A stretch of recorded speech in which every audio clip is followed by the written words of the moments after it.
She used to hum when she cooked soft, tuneless things that looped over themselves like background static. That was the first thing that went quiet. I didn't notice it right away, not until the silence started feeling louder than the sound ever did.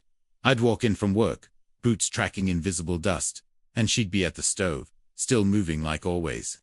But something about the rhythm was different, stiff, robotic. Like the act was intact, but the person wasn't. I told myself, people change. I told myself I was overthinking. I even laughed once when she called me paranoid.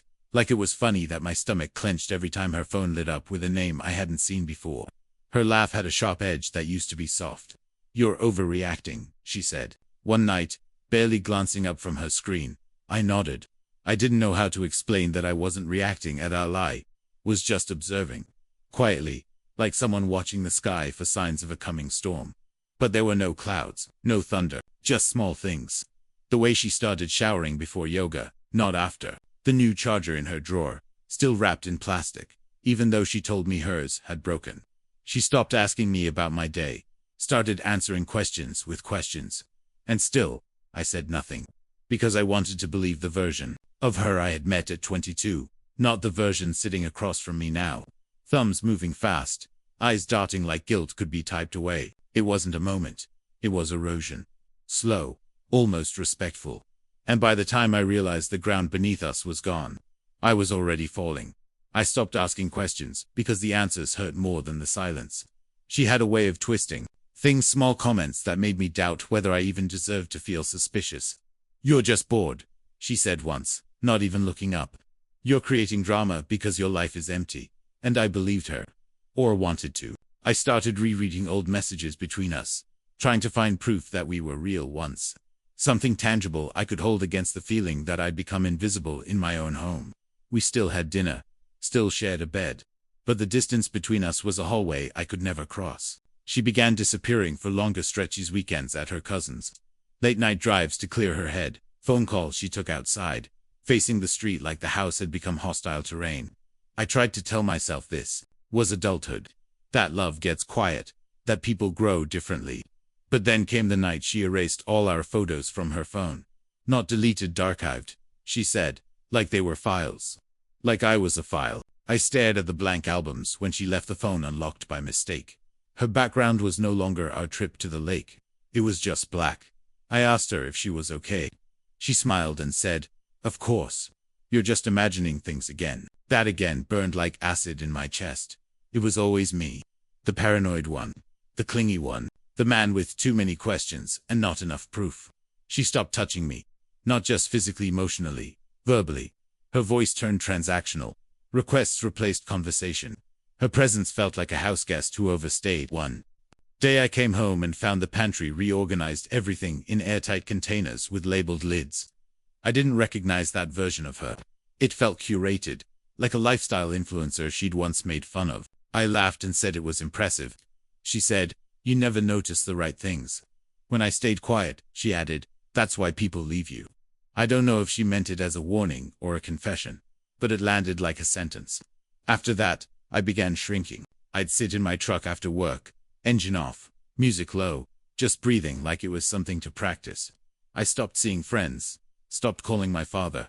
I told people I was busy, but really, I just didn't want to explain that I was living with someone who could lie while looking me dead in the eye and make me apologize for doubting her. Her favorite line became, "You always think the worst of me." And when I denied it, she'd tilt her head and say, "Then why are you always watching me?" I didn't know how to explain that I wasn't watching her. I was watching myself disappear.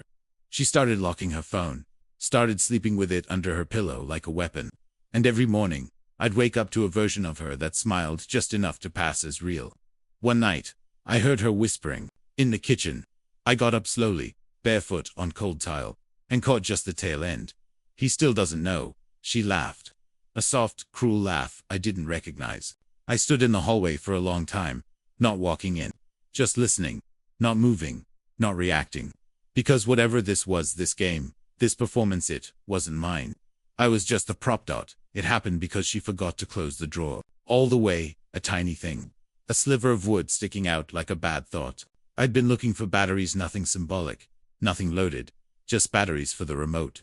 But when I pulled open the drawer under the TV cabinet, The top of a photo caught my eye. Not just a photo, a torn photo. I tugged it out slowly, careful not to rip it further, and stared at what was left.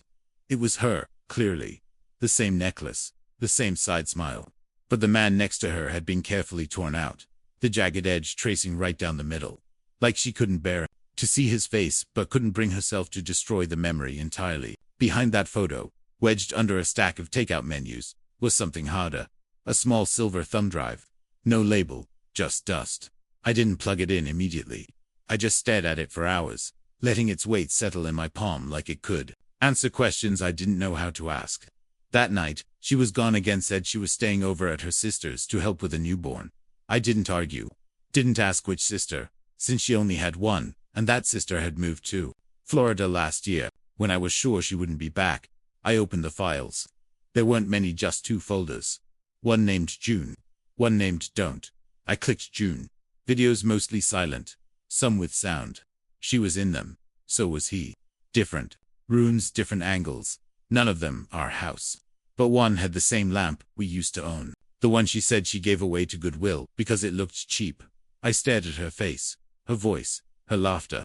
Soft and performative. That version of her was someone I didn't know. Someone who had unlearned how to lie with restraint. It wasn't the cheating that broke me. It was how comfortable she looked. Like betrayal was a skin she wore better than love. I didn't cry. I didn't scream. I copied the drive and put the original right back where I found it.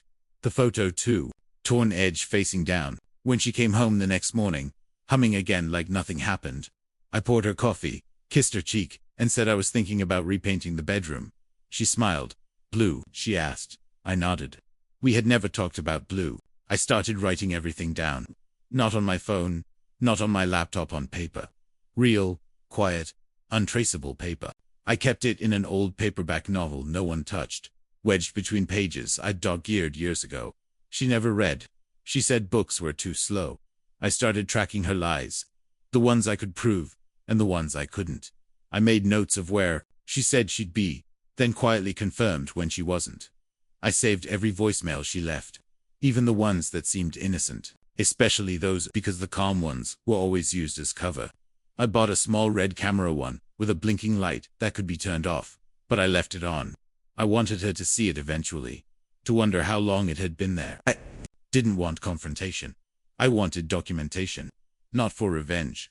Just to remind myself that I hadn't imagined any of it, that the silence hadn't been paranoia, that my instincts weren't overreactions. I planted questions casually, watching how she dodged them. I listened more than I spoke. I became invisible again, but this time, it was on purpose. I started visiting my father more. He didn't ask questions, just poured coffee and left the garage open so I could sit in my old camping chair and listen to the birds. One day he asked, "You okay?" I said, "Working on it." He nodded. That was all. No therapy arc. No big emotional breakthrough. Just space. I kept waiting for her to confront me, for the shift in her eyes when she realized the game was over. But she never did. Maybe she thought she was winning. Maybe she thought I still believed her. That was fine. I didn't need her confession. I had the truth. Quiet, digital, buried in a duplicate drive inside a hollowed-out lamp base in the attic she never entered. I started carrying a small notebook in my coat pocket, the kind with torn corners and smudged ink. Every time she slipped, I wrote it down. Dates, times, locations she claimed to be, versus where she actually was. Cross-referenced it with social posts. She didn't think I saw pictures where her reflection caught more than she intended. Timestamps that didn't match the story. I printed one, the photo of her wine glass, with 2 shadows across the table. She said she was at yoga that night. I folded it, pressed it flat, and slid it into the back of my checkbook, like a receipt I might need later. I wasn't trying to trap her. I was building a mirror. One she couldn't look into without seeing herself clearly. I bought a second thumb drive, labeled it taxes so it wouldn't raise questions. Every file from the original was duplicated and buried inside a folder tree so deep it would take a forensic tech to find. Just in case. I placed a cheap security camera inside the hallway diffuser lamp. She never noticed. She never paid attention. 2 things that didn't revolve around her. What she did notice was that I got quieter. I started leaving the house without telling her where I was going. Just walked out, phone in pocket, keys loose in hand. It was the only way I could breathe. I revisited old places, our first apartment building, the diner we used to love, even the sidewalk where we had our first argument. Back then, she'd cried. Back then, I thought that meant something. Now, when she cried, it felt like a performance with no audience. I needed to know who he was. The man in the videos. The missing half of the torn photo. She never said his name, but I found him by accident. He used to comment on her old posts. Flirtatious emojis, inside jokes I'd ignored at the time. His profile was private, but his playlist wasn't. I listened to the songs she used to play. In the shower. Every track was on there. I took screenshots. I didn't need them. I just wanted to see the pattern mapped out in pixels. She didn't talk much anymore. We shared meals like strangers renting the same kitchen. Sometimes I'd watch her sleep and wonder how someone could lie so comfortably in borrowed warmth. I downloaded a free audio logger and set it up in the home office, tucked behind a row of unused books. She took her calls there now. Ever since I started staying up later than her, the recordings came back muffled, but the tone was enough. The laughter, the sighs, the way she said baby with a softness I hadn't heard in months. She'd never called me that.